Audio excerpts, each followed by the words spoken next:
بسم الله الرحمن الرحيم. الحمد لله رب العالمين، والصلاة والسلام على سيدنا محمد وعلى آله وصحبه أجمعين. إلهنا ربنا ظلمنا أنفسنا وإن لم تغفر لنا وترحمنا لنكونن من الخاسرين. اللهم وفقنا لما تحبه وترضاه،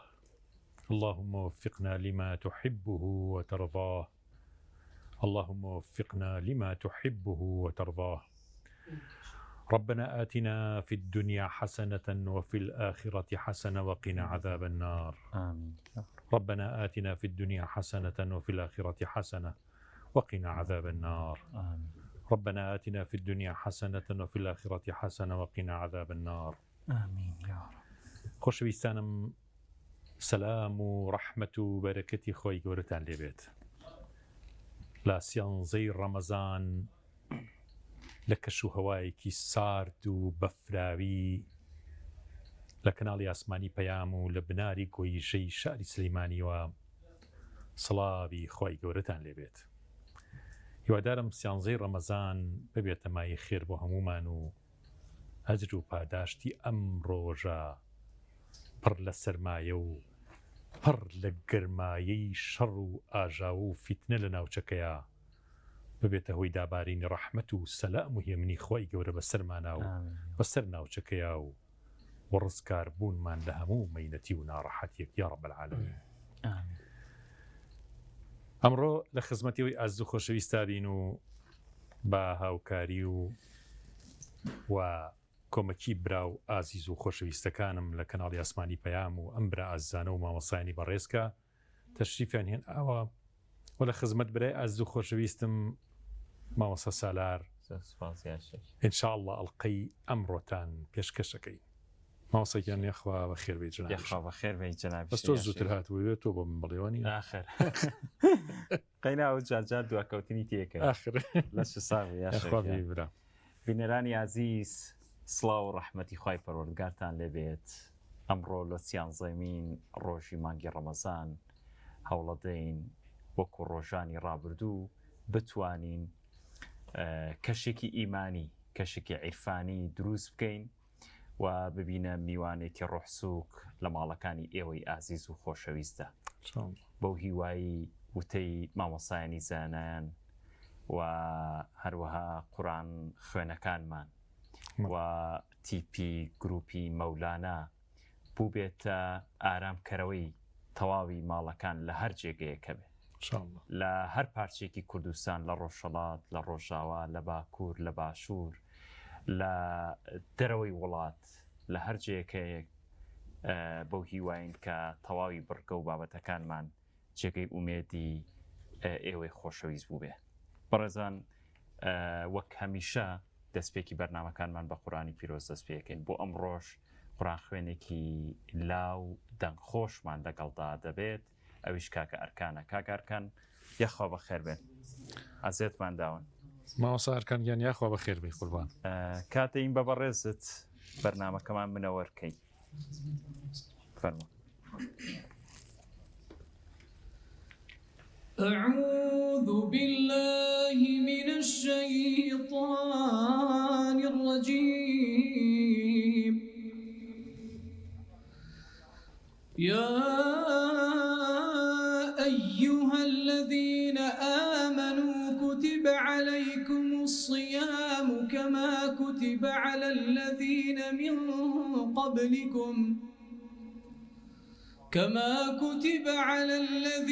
من قبلكم لعلكم تتقون. أياما معدودات، فمن كان منكم مريضا أو على سفر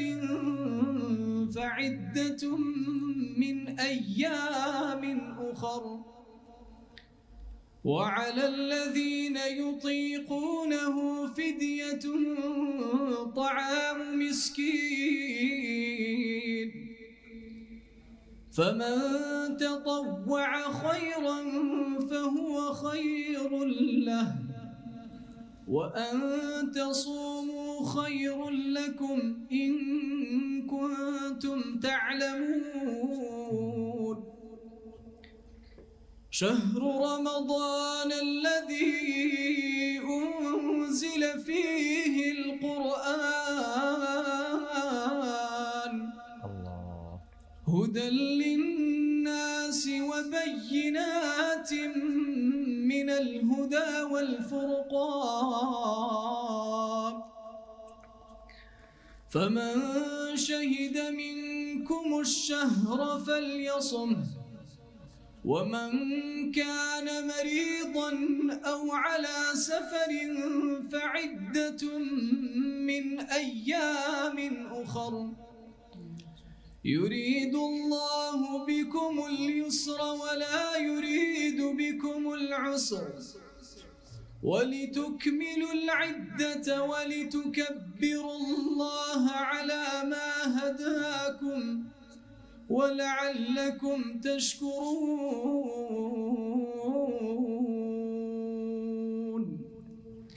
صدق الله العظيم.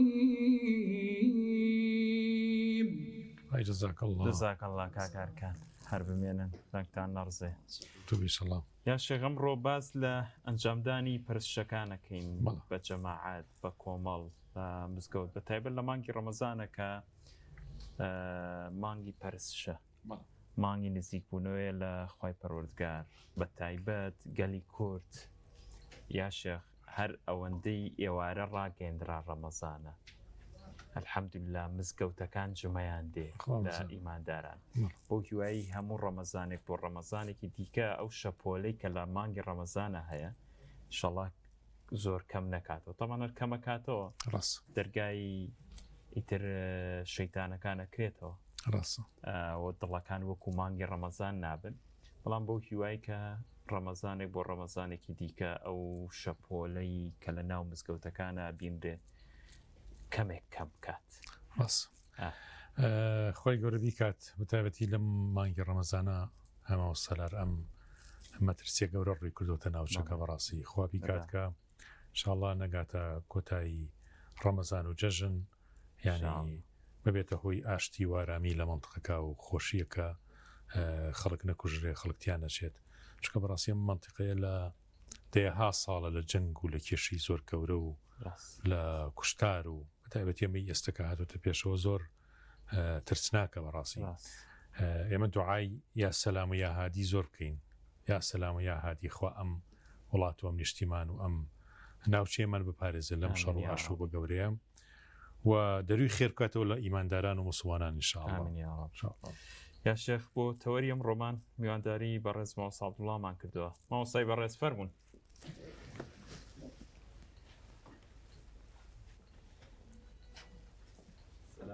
عليكم السلام ورحمة الله. ماما صيان يا خوا خير خوشويست يا خوا خير صيان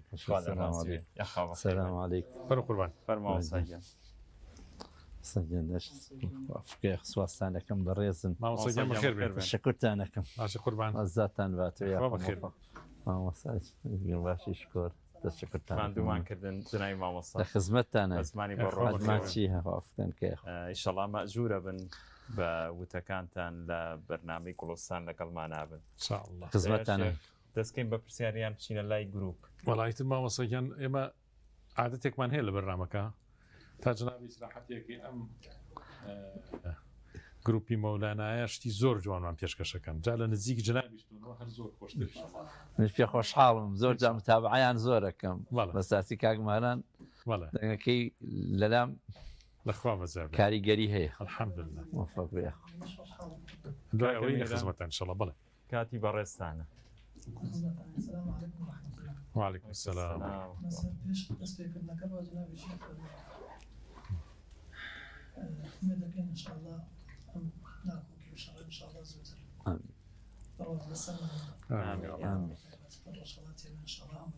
آمين يا رب. آمين يا رب. روما خدمت حاجی قدری کوی. الله. ای بنظیر و همتا، ای بنظیر، همتا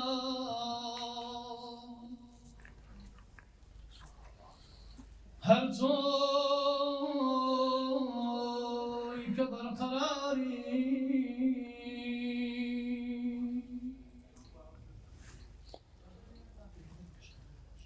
أي بنزير همتا هل توي كبر قراري بدار بدياري يا ربنا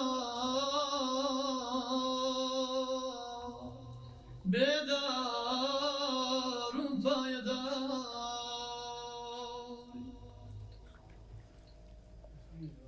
بو باوغي مرد باوغي سرماية كي خزاري بو مزرعة فقيرة سرماية كي بهار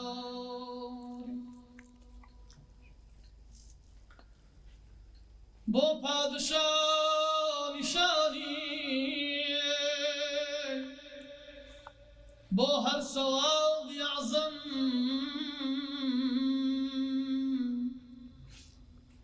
بصدر شانشيني بپردم پرددار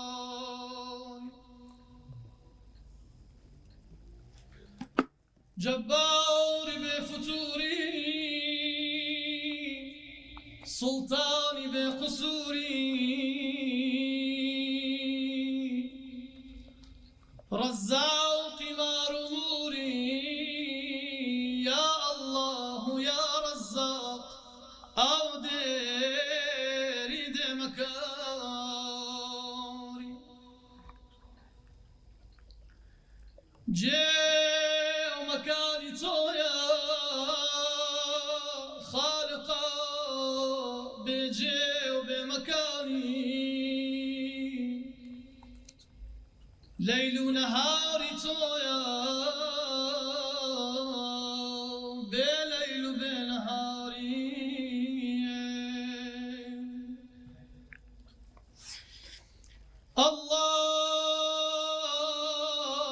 الله الله هر أمري تو مدار بو كاروباري عالم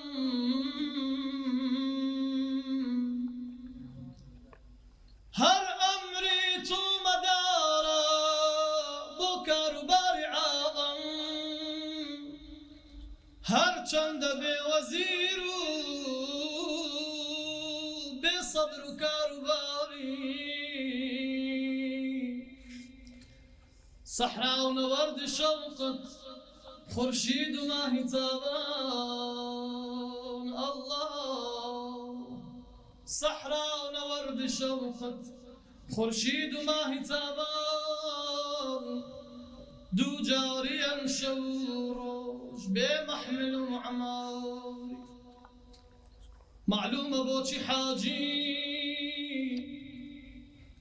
معلومة بوشي حاجي متحدك بكردي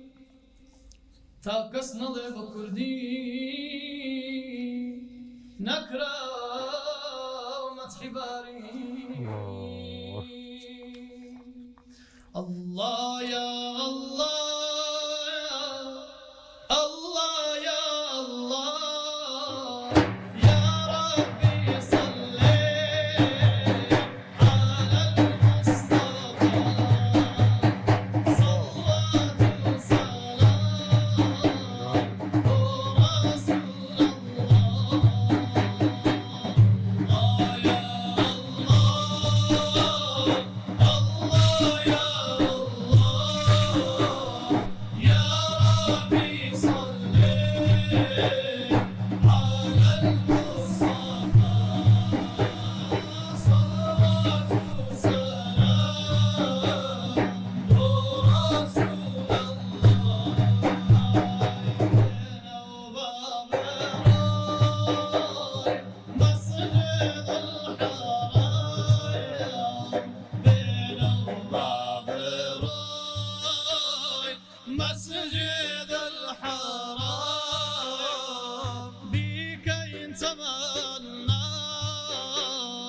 حيينا يا نايا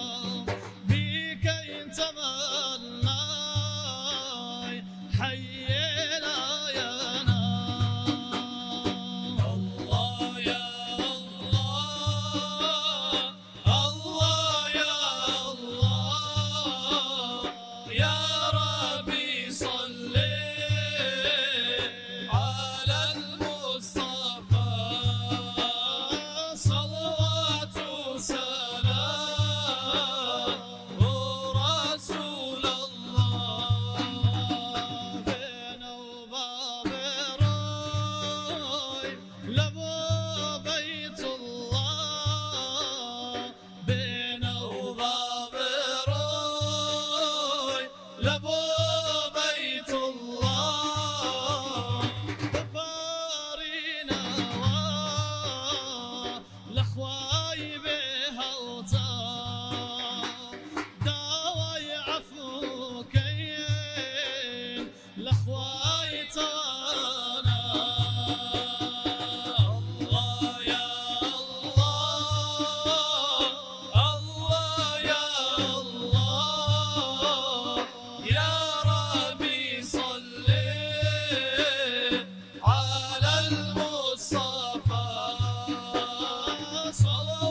شيقا وقوسين. اللهم صل على سيدنا محمد وعلى آله وصحبه وسلم. خوازاتان باتەوە طبعا یەکێک بوو لەو مناجاتە تایبەتانەی کە بە درێژەی ئەم سیانزە مانگە ئەم سیانزە ڕۆژ عفوان هەموو شتەکانت تایبەتە کاکە میران بەس ئەمەیانت تایبەت إن شاء الله أخواني من آمين يا رب اللهم آمين إن شاء الله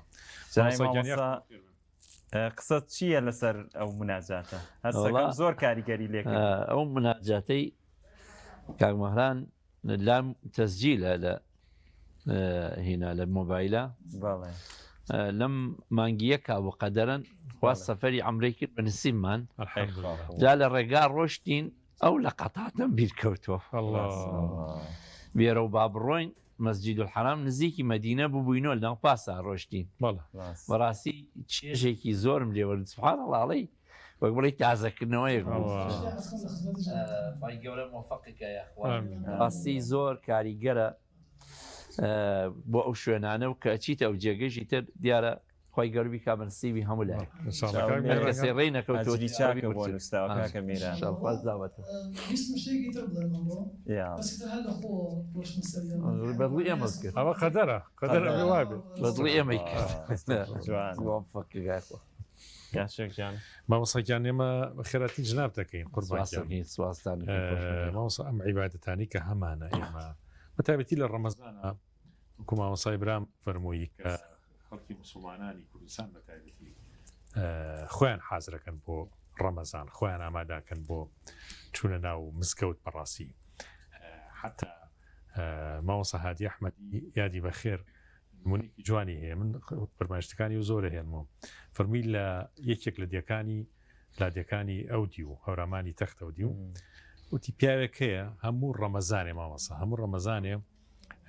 ئاوا ئێوارەکەی کاڵەن ڕەمەزانە لە خوار ئاواییۆیان لە لای مزگەوتەوە فەرمووەکە و ماڵەکەی ڕازێنێتەوە خۆی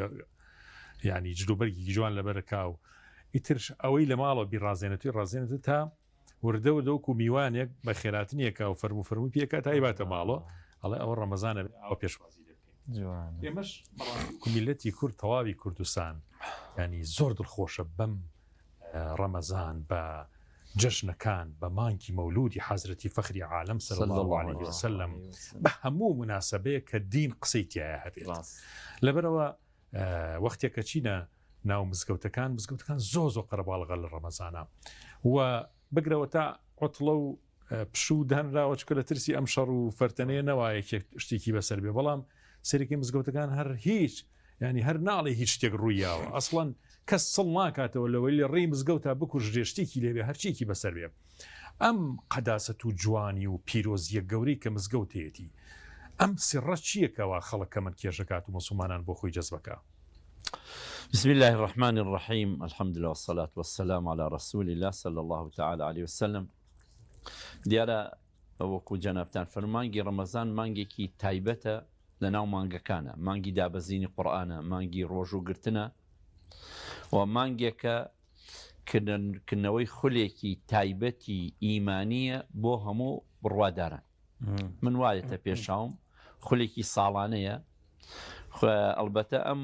خولی ساڵانەیە تایبەتیەکەی ئەوەیە خالیسەن مخلیسەن بۆ خوایە هەموو هەر عیبادەتێک احتیمالی ڕیایەکی تیا هەبێت بەڵام ڕۆژوو بێ ڕیایە چونکە ئینسان دەتوانێت لە پاشەوە لە بەچاو خەڵکانە بێ نانیش بخوا بڵێ بڕۆژن هەر ئەو سڕێشە کە لەو فەرموودە قوسیە بەخوای جەلە جەلالوە فەرمێ كل عمل بني آدم له إلا الصوم فإنه لي وأنا أجزي به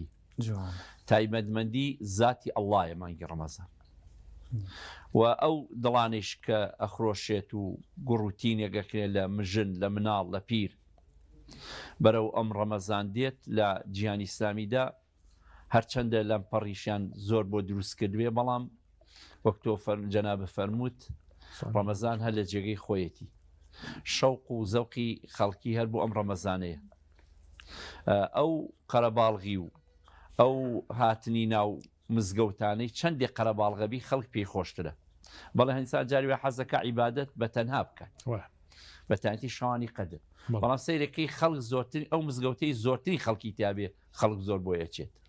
دیارە بەرەکەت و فیوەڵاتێکی تایبەت لەو جێگە ئەبارێت مسلمانێک مامۆسایەکە فەرمێڵێ من کە جارێ ئەچمە مزگەوتۆ تەنها ئەوەندەم بەسە لەم کاتا چەند کەسانێکی تایە خالیسەن مخلیسەن بۆ خوا هاتوون خوای جەلە جەلالوش ڕووی ڕەحمەتی تێ کردوون ئومێد وایە لە قەترێ لەو ڕەحمەی خوای گەورە بەر من شکەوێت هەمومان بەو ئومێدەوە بەرە ئەوم دەرگای مزگەوتەچین لە دیارە لە وڵە هەموو گیانی ئیسلامیە ئەم تایبەتمەندی هەیە لەم ڕۆژانە من مناڵێکمان لە بەشی ناوخۆی بوو لە زانکۆ لە ڕاپەڕین ئەوی هەموو ئێوارەیەک خواردنێن بۆ قوتابیەکان بۆ قسمی داخلی ینی ئیفتارەکەن مامۆساکانمان هەڵەسن جا ئەمەم گێڕایەوە بۆ مامۆسایەکمان یادی بەخێت دکتۆریاسی دکتۆرای لە مالیزیانە وتی ئەوە چییە؟ وتی ئەسڵان لە وڵاتی مالیزیە ئەگە ببینی ئەنجازانی قەدری ڕەمەزان وتی لەوێ حرەسی شاهانە مەلیکیە لەوێ وتی هەر حرەسی شانە بە جلوبەرگی شاهانەی حرەساتەکەەوە هەموو ئێوارەیەک خواردن دائەنێن بۆ ڕۆژوان ئیتر لەوێ کامی زۆر پلەی بەرزی هەیە لە هەرچێکی بێ هەوڵ ئەدا زۆرترین خزمەتکە بە ڕۆژوان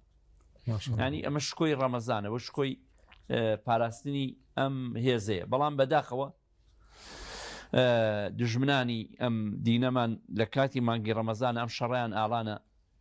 عالم گیانی ئیسلامی ئومێ دەکەین خوای گەورە ئینشاڵڵا دوعا و عیبادەکەمە قبول کات و ئەم شەڕە کۆتایی پێ بێت و ئەو جۆش و خرۆشەمان بێت و دیارە هەر کە کۆمەڵێک ئەڕوات لە ئاخریشا کۆمەڵە کەرەمێنێتەوە زۆر کەسە بۆ لە ڕەمەزانە تەوبەیەکی ڕاستەقینەی کلویتر چۆتەوە سەر ڕێگەیەکی چاکی ئیسلامەتی بەڵام دیارە دوایەوە ئەو گڕوتینە نامێنێ ئەو بەرەکەتەکە هەمووی ڕەمەزانە ئەو جۆش و خرۆشەی مانگی پیرۆزی ڕەمەزان جەنای مامۆسا ئەجر و پاداشتی ئەو پەرشانەی کە لە ناو مزگەوتاکرێ ئەو عیبادەتانی بە جەماعەتەکرێ بۆی لای ئیمانداران و ئەو سەردانیکارانی مزگەوت بزانن چ ئەجر و پاداشتێک دەسەکەوێ بەدەر لە لایەنە ڕوحیەکە یاشە ینی تۆ کە تێکەڵی ئیماندارانە بی ئەگەر یەک فەرموودەش فێربی لەو تێکەڵاویەیە فەرمایشتێکی مامۆسایەک لە مزگەوتێک وەربگری ئەوە هیچ ئەجر و پاداشت و خێرێکی باش دەسەکەیە وەکو ئەنجامدانی پەرشەکان بە کۆمەڵ چ پاداشێکی هەیە معلومی بەڕێستانە خوای جەلە جەلالوهو لە هەموو عەبدەکانی زیکە لە هەر شوێکا بێت لە ئەشکەوتێکا بێت لە سەجادەیەک لە شوێنی بیکەیت بەڵام ئەمەیش بێ حیکمەت نییە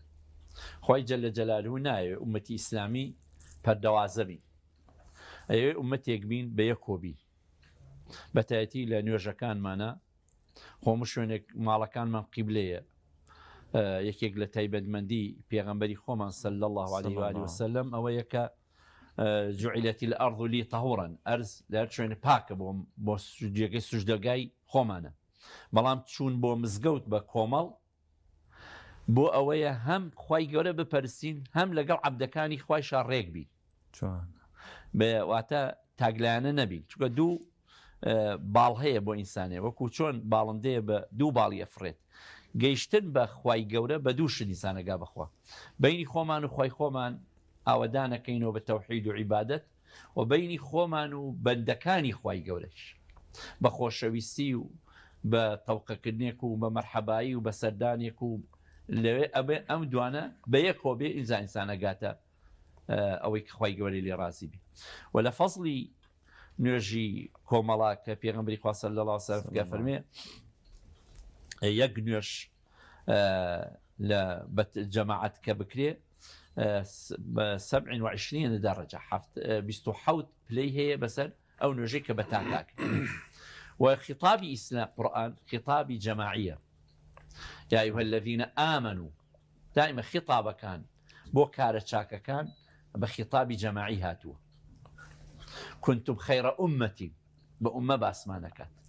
واتە بە تاک باسمان ناکە ئیلا لە کاتی محاسبەی ڕۆژی قیامەتا نەبێت کە ئینسانەکان خوا پەنامان بە ئەویش ستەمکارەکانە بە تاک حەشریانەکە بۆی لوتیان بشکێت ئەگینا لە قیامەت شەمسڵمانان بە یەکۆیە الحقنا بهم ذريتهم نەوەکانیشیان لەگەڵیانە کەواتانێ بووری کاری جەماعی کارێکی پڕبەرەکەتە جاری وایە شەیطان واکە لە ئینسانەکان لە ماڵە نوێشکە چکە لە ماڵە نوێژی کرد لە نوێژ لە کاتی خۆیان ناکە کە ناکاتی نەخۆی ئەیشتێ نوێژەکە ئەیفەوتێ ئەنجا بێ ئاگابی لە خەڵکی چوە پەرستشی ئینسان بینی بەشێ لە پەرستەکە سەلامە لە مسڵمانان ئەفشو سەلامە بینەکوم ئەوەی کە پێغەمبەری خوا صلی الله علیه و سلم هەر بەسیترینش سەلامکردنێکە ئەگەر هاوکاریکردنێک بێ ئەی شان بەشانی یەکۆ بێ ئەی ڕوو لەگەڵ یەکترا بێت سەردانی نەخۆشیەکەی تەعزیەکەی کاتان ئەمەوامان لێکە بە یەکۆ ئەبەسترینەوە بە یەکۆ بەسراینەوە محیبەت زیابێ خۆشەویستی زیابێ وەکو پێغەمبەری خوا صلی الله علیه و سلم لە بینی خزم و کەس و کارەکانە فەرمێ کاتێکە قەتعی سیلەکە کرا ئیتر نزیکی نامێنێ و کاتێکیش هاتو چۆ کرا دووری نامێنێت ئێمەش پێویستمانە بەو سەردان و هاتوچووی مزگەوتەکانمان بێ بە لەوانەیەشە بەدڵی من نەبێ کەسێکتیایەن لەوانەیە بەدڵی ئیش من بەڵام زۆر مەدرسەیەک هەر خۆی نوێشکردن بە کۆمەڵ فێرەبیت مناڵ ئێمە کاتی خۆی کەم لە مناڵیە فێری نوێژ بووی هەر ئێمە فقیەکانی خۆشمانە لە بابی نوێژە ئێکسە بابی نوێژ ناخوێن لە نوێژ ئاو خوێنە بۆ لەبەر نوێژ بە کۆم بە عەمەلی فێرەبیت کە چوویتە مزگەوتەوە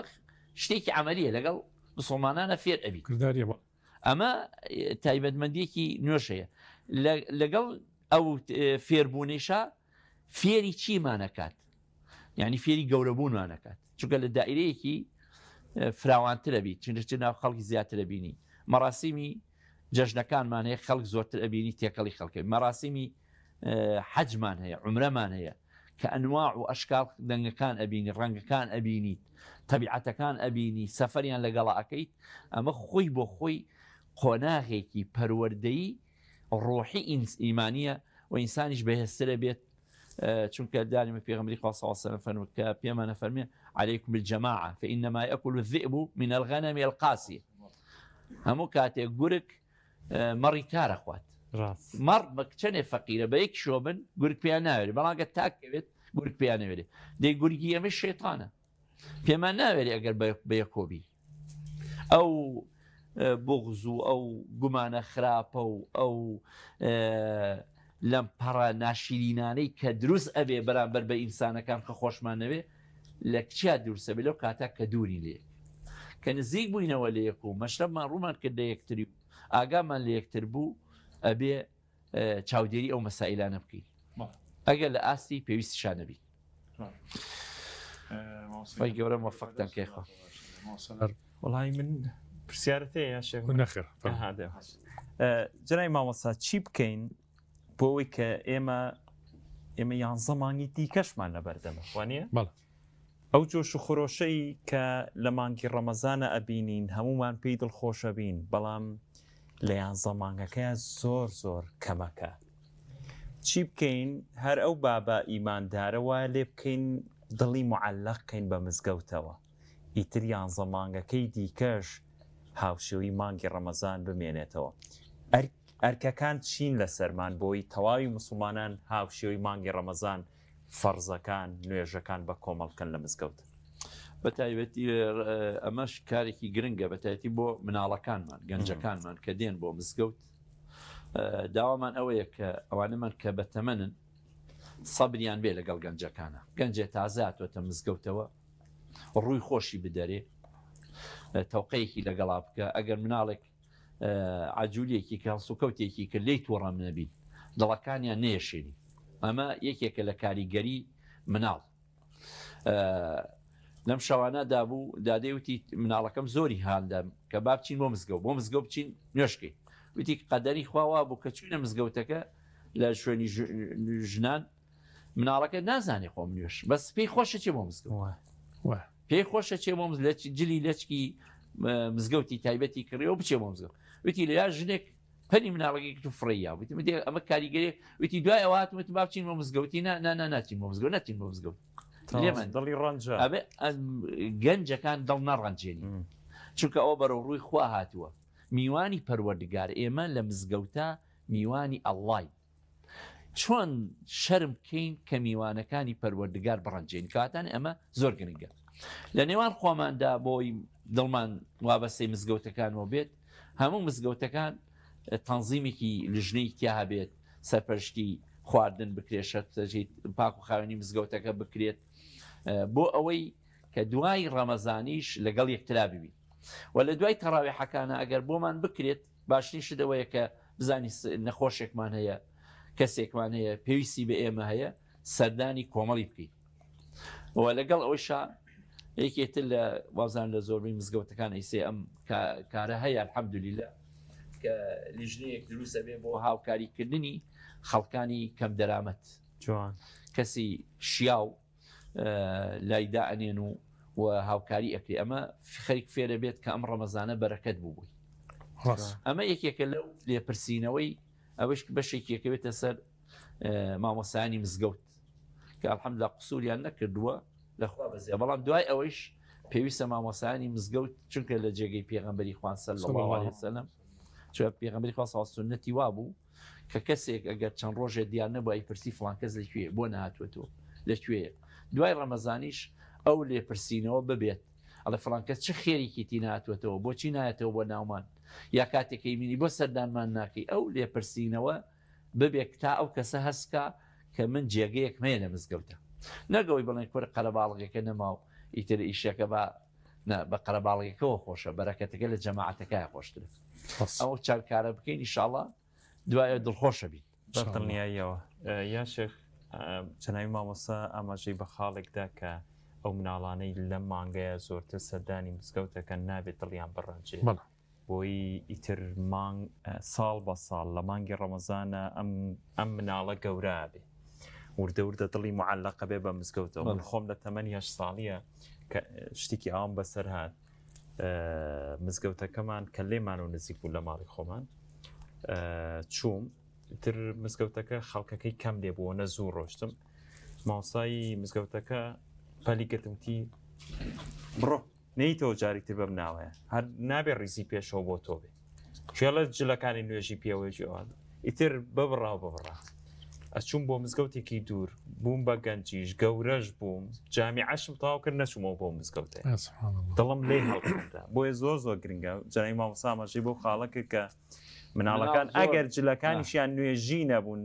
تۆ بەڕای من هیچ مسلمانی مافی جوان بە قسەی جوان بڵێ مافی ئەوەی نییە لە مزگەوت دەریکەی ماوەسە نمونەیەکم لایە هیوادارم سەر لە بەریتانیا شڵای کوێ لە دەنگمان بێت مسلمانێک خەڵکی ئەم سلیمانی خۆمان کوردستانە وتی لە قۆناغی سەرەتاییە بوو تەلەبە بووم مامۆسای ئاین لە مەکتەب زۆر عەزێتیام زۆر شکاندمی وای لێ کردم وردە من هاتووشێ مزگەوتمە کرد لەگەڵ باوکمان ڕۆشتم کەس بووم ناچووم حەزم لە چکە لە بەبوونی مامۆسا ئاینەوە حەزم لە ئاین نەما تاوام لێ هات لە قۆناغی ناوەندیە تەرکی نوێژممە هەرچەند پیانوتم وتم نوێژ ناکەم وردە ئیمانم لە دەستدا لەم کوردستانی خۆمانە ئەم پیاوە بۆ منی باس کردوتی 100 کەس بە عەدەد 100 دانە کەس ئەوەی من خۆم پێمزانی بێ کردومە بە مولحید کردومە بە بێدین بەهۆی ئەو محازڕات و کۆڕانی کە هەم بوو و خەڵکم لە دین پەشیمان کردوێتەوە چووم ئەوروپا 25 دانە ساڵ لە ئەوروپا کەسێکی مولحید بوو وە کەسێک بووم دژایەتی خۆ پێغەمبەرم کرد لە نەتیجەیە هەڵێ تا ڕۆژێکیان زۆر بە کورتی عرسانەکەم ئەوە بوو کە لە حاڵەتێکە بۆ دروست بوو کە تۆ بڵی باشە من ئەم ساڵهای ساڵە دژی خوا بووم دژی قورئان بووم دژی ئیسلام بووم ئەی تۆ بڵی قیامەت نەبێت تۆ بڵی خوا نەبێت تۆ بڵی پێغەمبەر صلی الله علیه و سلم یەخەم پێ نەگرێت بڵێ ئەمەت بۆ کرد هەڵێ ئەم حاڵەتم بۆ دروست بوو دیارە هیدایەتەکەی خوا بوو بۆی دابەزیوە خی گەورە تەوفیقەکەی بۆ ناردووە هەڵێ چوومە حەمامەکە خۆم شۆردات مۆژ ماڵەوە ئیشم کردبوو دوای ئیش بوو گەڕامەوە سێرکم خەوم لێ ناکرد هەرچەندم کرد خەوم نەهات بەیانی زۆر بە ناڕەحەت چووم بۆ ئیش بۆ ڕۆژی دوایی مناڵ و خێزانەکانم لە ماڵ نەبوون هەر خۆم بووم وتم ێسا حەبێک شتێکە خۆم بەشکم خۆم لێ بکە خەوم لێ نەکەوە هەمتر چوومەوە حەمام خۆم شۆرد بە ئاوی گەرم بەشک و خەو دام بگرێت هەڵە بەڵام هەر خەوم نەهاوتمەزە تووشی ئەو بێخەوی و حاڵەتە تووشی کرد تووشی جەڵدە بوو لە ئەنجامی جەڵدەکە وتی وەختێکم زانی خۆم لە ئاسمانم لەسەرەوە خۆمە بینم لاشەکەم لە خوارەوەیت ئەو ئەزمونانێک ئێم باسێکە نەزمون نزیکبوونەوە لە مردنی بینیوە بە کورتیەکەی وتی کە لەگەڵ دوو مەلایکا بردمیان هەر ئومێد مەکرد ئەمە هەر دنیاوێ و من بێهۆش کەوتمیان شتێ لەم حاڵەتی ئەمونا هەر ڕەنگە خەو ببینم هەرچەند مەکرد خۆم ڕ ئەپسکان سیرەکەم خەو نییە تا پیان وتمتیان وەرەڵێ شەرمەزاری ئەوە بووم کۆمەڵە فریشتە پێشوازیان لێکردم تەریق بوونەوەیەک توش بووم حەزمە کرد ئاگری دۆزەق ببینم بەسەوە تەریق بوونەوەم توش نەبێ ئەمەنە بە ئەدەب و بە ڕێز بوونم فریشتانی خوا ئەمەنە جوان بوون ئەمەنە هاوڕێکی عجیب بوون لەگەڵماڵێ بردمیان یەک بە یەک پێغەمبەرانیان پیشاندام لە حەزرەتی نوح باسێکا چی ئامۆژگاریەکرا و 45 دقیقە من لە لامە هینی ئەو بەرایە بڵێن چیرۆکەکەی بەسەراتەکەی وتی تا هێنامیانە خزمەتی حەزرەتی محەممەد المستەفا صلی الله عليه وسلم یەکیان تەریقی نەکردمەوە بڵێت تۆ ئام هەموو ساڵە چی بووکەوە ملحید بوویت و بێدین بووی لە خزمەتی پیانسام زۆر شەرمەزار بووم چونکە ئەوەنە لە کۆڕەکانە قسم پێوت بوو ئەوەنە هێرشم کردووە سەری ئەوەنە قسم بە قورئان وتبوو ئەوەنە دژایەتی ئیسلامم کردبوو ڕووم نەهات سەر هەڵبڕم فەرمووی سەر هەڵبڕا منیش فروتم وڵای یا ڕەسوڵ الله ڕووم نایە سەر هەڵبڕم تیڕۆڵێکیان سەر هەڵبڕا ئەو ڕێگەی کە تۆ بە کوفر و بە ئیلحاد زانی پیاهاتی ئەو ڕێگەیە بوو خوا گوڕێژی کرد بە هیدایەت تا تۆ بگەیت ئەم هیدایەتی ئێستا خوای گەورە لەوە پێش خۆش بۆ بڕۆ خەریکی ئیشی خۆت بە خەریکی چاکردنی خۆت بە ئەم پیاوە ئەم قسەی بۆ کردم ئەوەی جەنابتم بیرکەوتەوە وتی ئەوانەی کە ئێستا ملحیدن هەن لە ناو کوردی خۆمانە بەشێکی هەرە زۆریان ڕەتفیع لە ماوەسا یەکێکە لەبەرەوەی باوکی پاسکیلی بۆ نەکڕیوە ئەویتر لەبەرەوەی باوکی کوژراوە بە دەستی مسلمانێ ئەویتر بەهۆی ئەوەی کە لە مەکتەبە حاڵەتێکی ئاوای بەسەر هاتووە بۆ بە ملحید لەبەرەوە تا نەرم بن لەگەڵ کەسی ملحیدا چکە دڵی هێنەوە مەرجنیە کابرا بە علم و بەزانست گەیشت بێ بە الحاد ڕەد و فعلەکە کە تووشی بووە لەبەرەوە یەکەم قۆناغت و ئەگەر مناڵێکە لە مزگەوتەریەکەی ڕەنگە بێتە هۆی خەتەرێکی زۆر زۆر گەورە لەسەر ژیان و مەسیری ئیمانیم کەسە کاکە ئەرکان کاگەرکان پێشخولەکێکیش ئەدەین بە بەڕێزت فەرمە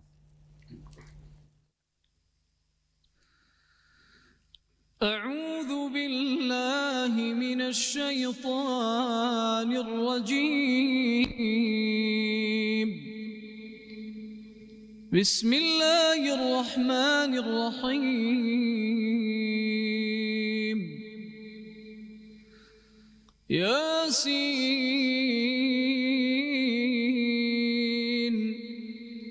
والقرآن الحكيم إنك لمن المرسلين على صراط مستقيم تنزيل العزيز الرحيم لتنذر قوما ما أنذر آباؤهم فهم غافلون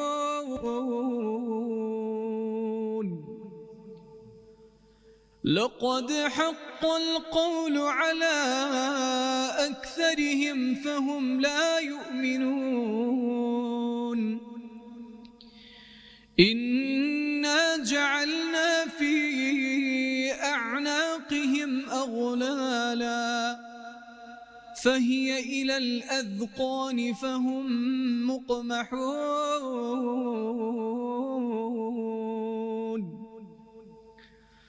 وجعلنا من بين أيديهم سدا ومن خلفهم سدا فأغشيناهم فهم لا يبصرون وسواء عليهم أنذرتهم أم لم تنذرهم لا يؤمنون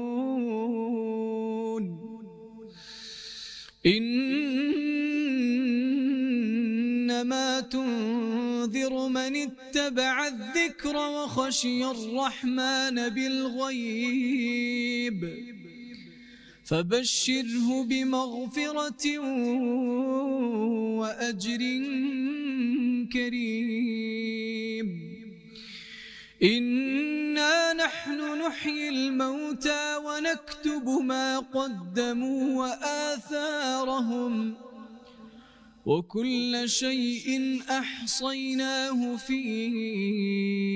إمام مبين صدق الله العظيم. جزاك الله كاكار جزاك الله خير. جناب مامۆستا کاتی بەرنامەکەمان لە بڕگەی گفتوگۆکانمان بەرەوتاوی ڕاجا بەس حەزەکەین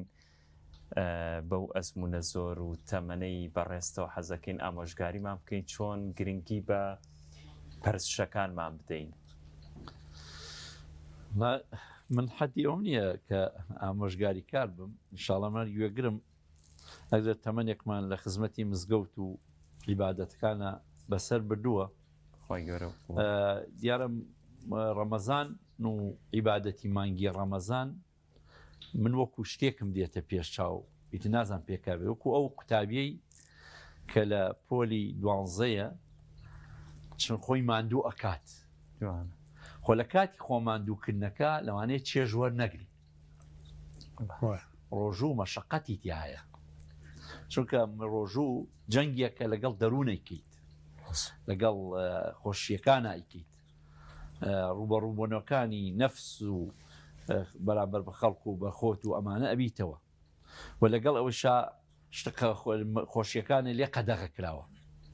بەڵام بەچی دڵخۆشە وەکو چۆر قوتابیەکە بە نمرەی بەرز دڵخۆشە وەکو پێغەمبەری خوا صلی الله علیه و سلم فەرمی لیسائیمی فەرحەتان کە ڕۆژوەکەی شکان خۆشیەکەوە کاتێ بە لیقای پەروەردگار شگا ئەوەم کە بۆ خۆش بوو بۆ ڕۆژوەکانانی تر ڕۆژ و گرتن ئەبێ وابێتانێت بێتاقەتیمان بکات بێخەویمان تووشەکات ماندوێتیمان تووشەکات حەز بە شتێکەکەی نایکەیت قەدەغە لێکە باسی خەڵمکەی ئەم شتانەمان ماندووتکە ماندووتەکە بەڵام لەسەری بەردەوام بین عیلاجە جوڕعی عیلاجیە بۆمان بەڵام کاتێک بە خۆتەزانی لەو سەرەوە خەرمانێکی زۆر کۆ کردوێتەوە لە عیبادەتەکان ئومێدمان وایە ئینشاءڵڵا وەها بچینە ناو ڕۆژوەوە ڕۆژوو مانگی سەبرە بەتاتی باسیمان لە مزگەوتەکان کرد بە پیاوان و بافرەتان سەبرتان بێ مانگە سەبرتان بێ لەگەڵ گەنج لەگەڵ پیر لە مزگە و عیبادەتی خی گەورە لە گەنجێکی پێویستە تا پیرێکی بە ساڵات چوش کاتە ئەبێ لێرە بە سەبربی لەگەڵیان هەوڵ بدەی زۆرتری خزمەتە کردبێ هەوڵ بدەین لە ناو مزگەوتەکانە خزمەت بکەین نە خزمەت بکرین ینی هەری ڕۆژی داینین بە خۆمان خۆزگایەک و خەڵکی مزگەوتمان باە بچوونەتە لە ئەو برایانەی کە چاودێریکەن ئەو شتەکان دانی بڵێ خۆز کاکە ئەم شڕۆ ئێوارش بە بە من جاریوە نامان دەنێ من ڕۆژێکیان لە مزگەوت بووین وتیان مامۆستا بکاکە ئەخدێت تۆزێکیش بەش ناکەوێت ئەم بەڵێ کەسی چاکمان هەیە وابینانێ بەش جوست ئێک لەو خزمەتا ببین جوست ئێ لەو هاوکاریە ببین ئینشاڵڵا ئەمە فێرمانەکات کە زۆر خۆشە خزمەتکردن وەکو ئەگەر ئاخر شت دەگەر مەجال هەبێ شتی کورتمە هەیە من ڕۆمانێکم خۆندۆ ئی پیاە بوو سێشەمان لەگەڵ موری شتێک ئەوەی تیا بوو ئەم پیاوێکی زانایە چەند شادەی دکتۆرا وشتی هەیە و ئاخری تەمەنیاتی ئەڵێ خۆشترین ژیانم ئەوە نەبوو کە شادەی دکتۆرا مۆرگرت بوومە مامۆستای زانکۆ ئەڵێ بۆ چەند ساڵێک موەزەف بووم لە خەڵوەتگەیەکی پیری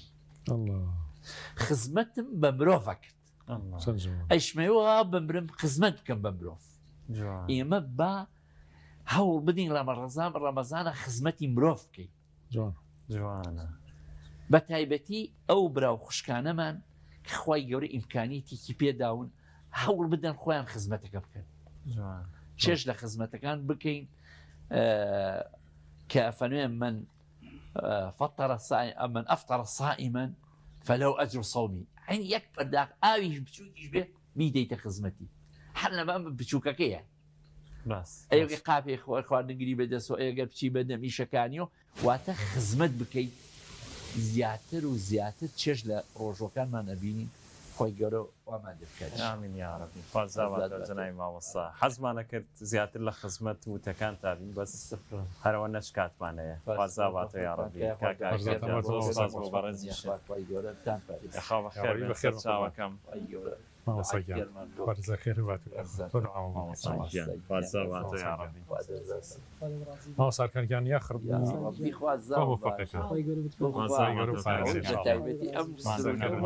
دەنگە نەڕزن لە لامەدا تەلیگرام وەفەقتە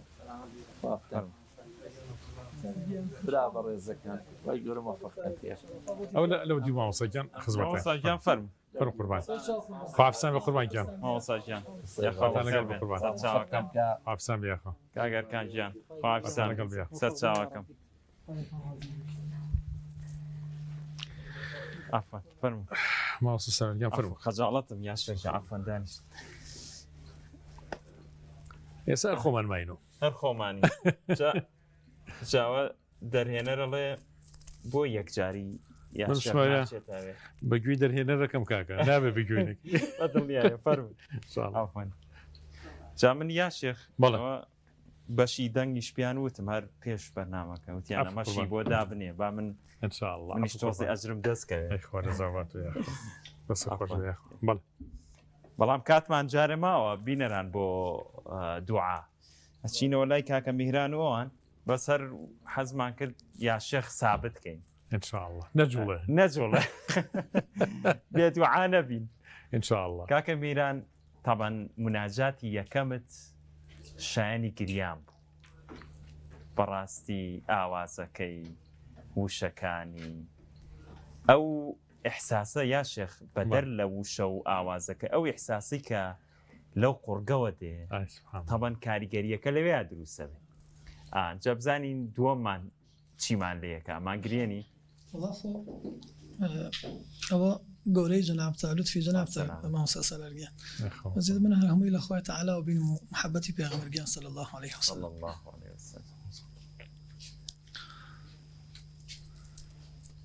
مطلعي صبحي سعادات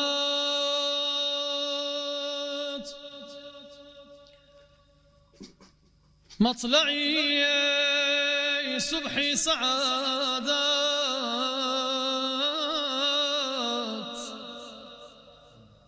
مظهري صدق يقين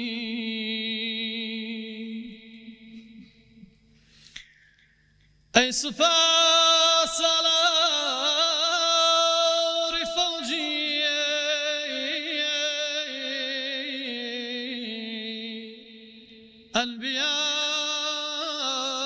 أنبياء مرسلين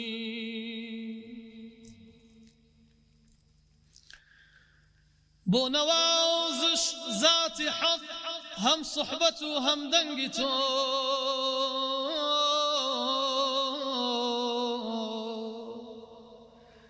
شاهدي تعظيمي تو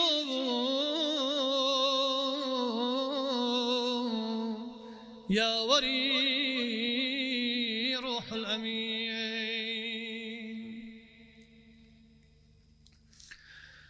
مشكي توزي دامنت عطري دماغي أتقيا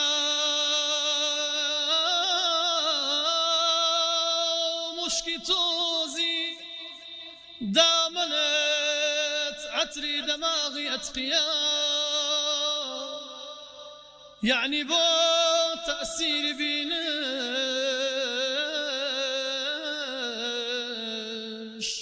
عيني سرمي خاك بين رولك يا كم غيري تو رولك يا كم غيري تو أي شافعي زمري أسين من قنه بار الخجالات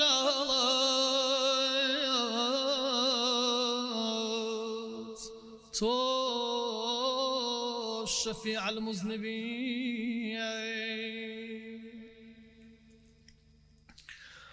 خۆم لە قوڕ بگرم بەجارێ هەر لە پێتا تەوقی سەر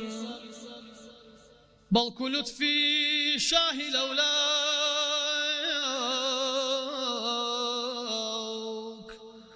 بەڵکو لوتفی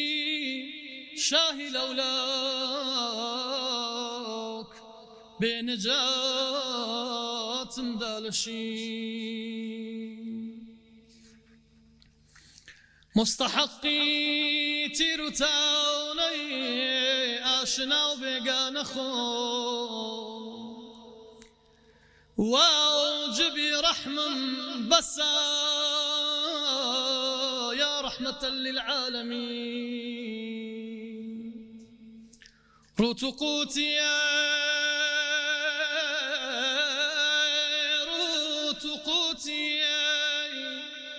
محشر بسايا وأوارخو مزرعي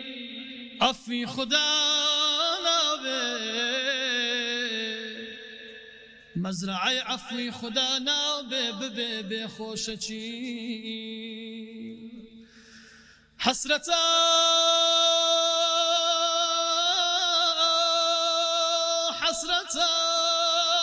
مأيوسي شهدو زيارتي شباكي خوم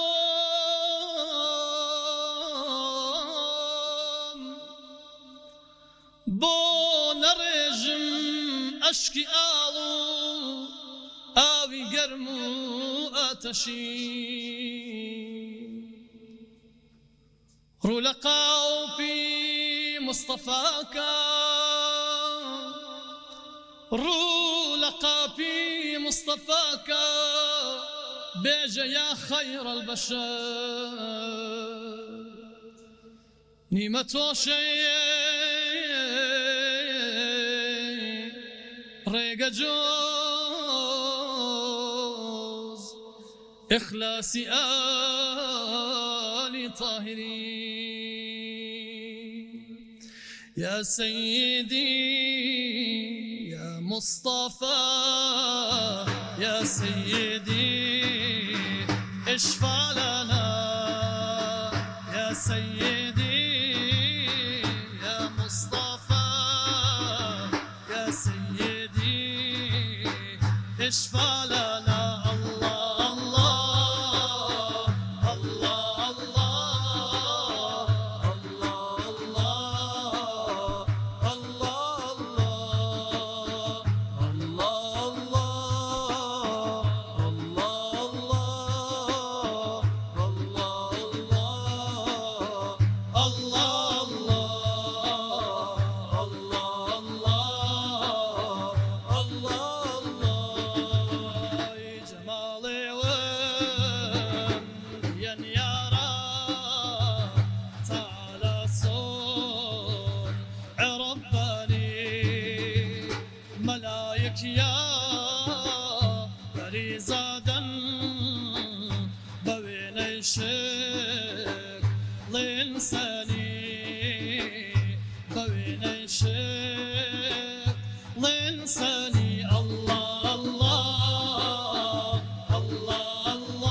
وما زاغ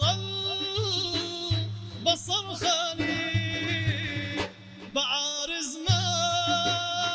مشعلي نورا ببالا شمع كافورا جبين شمات لعين نورا فري أموال جنوراني پره افواه جنوراني الله الله الله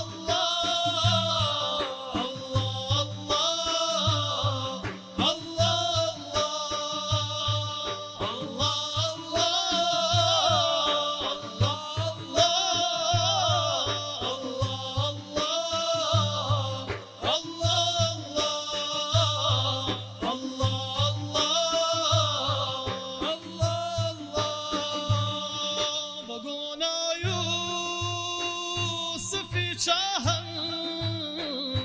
بخت خزرو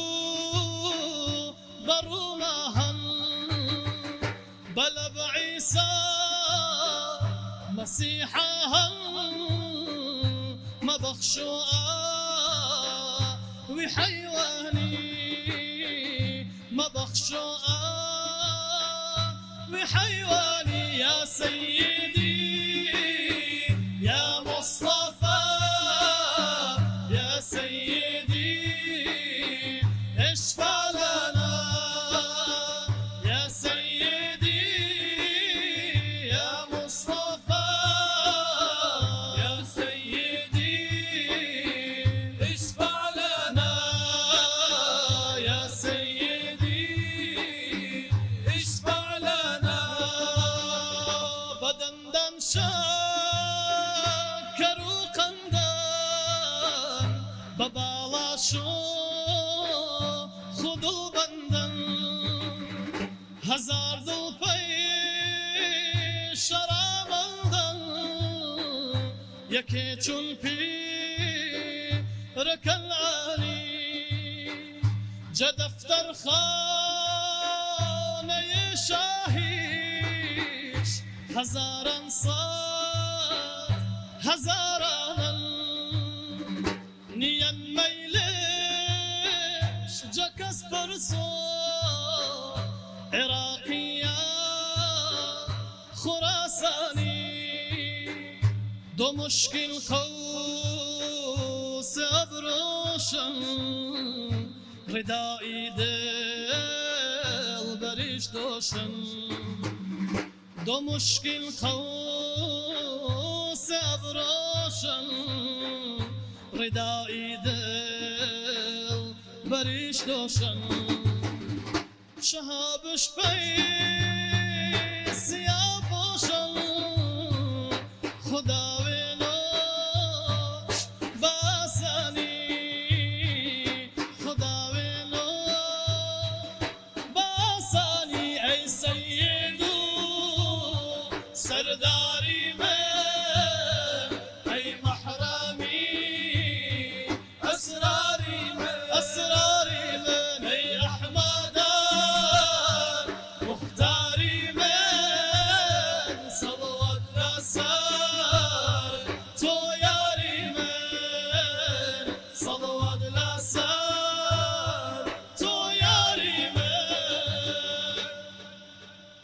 الله أكبر الله أكبر الله أكبر الله لو سيدي على محمد صلى الله عليه وسلم اللهم صل على دكتور جزاك الله إن شاء الله تاخذ ناصر شعرك ما بزانا أنا ماني راضي اليوم أنا قرما كردوي أرى والله كاكا ميران الخوش جسنا إن خوش شاء الله. كاكا علي رزاق فرزة كاكا تبعت ناصر بس خوش يا ما رب دون بن يا أخوة موفق يا ربي فراسي ما دو بن أواني لخزمتان يا شيخ كانت من نوزن زورنا معه دسكين بدعاء كان إن شاء أنا الله والله كاتيتي إن شاء الله ترى كاكي دن تواوا أو ماي كم دانا والله بيرفكت والله زور باش ده. سكاني خوش بين خصمتنا يا شيخ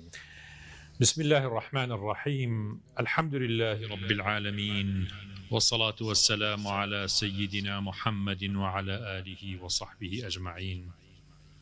ربنا آتنا في الدنيا حسنة وفي الآخرة حسنة وقنا عذاب النار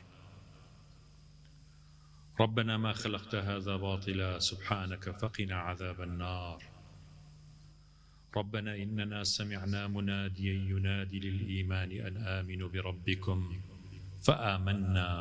فاغفر لنا اغفر لنا يا رب يا رب إخواني يا إله العالمين ئەی پەروەردگاری هەموو جیهان ئەی دروستکەر و خاڵقێکی بەڕەحەم ئەی خاوەنی سۆز و میهرەبانی بۆ بەندەکانت بۆ مەخلوقاتت بۆ دروستکراوەکانت ئەیە و زاتەی هەموو مەخلوقەکانی خۆت هەموو گیاندارەکانت فێری ڕەحەم کرد تا دایکایەتی دروست بکەن فێری سۆز و خۆشەویستیت کردن تا باوکایەتی بکەن فێری مەسئولیەت و لێپرسراوێتی و وەفاداریت کردن تا بەرپرسیارەتی هەڵبگرن إله العالمین هەر خۆت هەموو مەخلوقات فێرەکەی کە دروستت کردین فێری ڕێگەکەشمانەکەی فێری تەسویەی ئەم ڕێگەمانەکەی فێری بەرزبوونەوە و علووێکە بە بەندەکانی خۆت داوە فێری ئەو ڕێگەی علووەمانەکەی فێرمانەکەی کە ئێمە سەییدی مەخلوقاتین کە نابێ ئەخلاقی نزم و ڕەوشتی شەڕانیمان تیابێت سوپاس بۆ تۆ لەسەر هەموو نیعمەتەکانی ئەم هەموو فێرکردنەت یا ڕەبی خوایە تۆ زاتێکی گەورەیت هیچ شتێک لە قەدەر و لە توانا و لە دەسەڵاتی تۆ دەرنەچووە کە ئێستا ئەم هەموو شەڕ و خراپەیە دروست بووە هەمووی ئیمتیحان و ئیبتیلا و تاقیکردنەوەی بەندەکانتە ورد ورد ئەمان خەیتە ناو تاقیکردنەوەکانی خۆت سەرمان بخە لە ئیمتیحانەکانە لەم تاقیکردنەوانەیە دەرمان بچێنە یا ڕەب بەرعەف و مەغفیرەتی خۆتمان بخە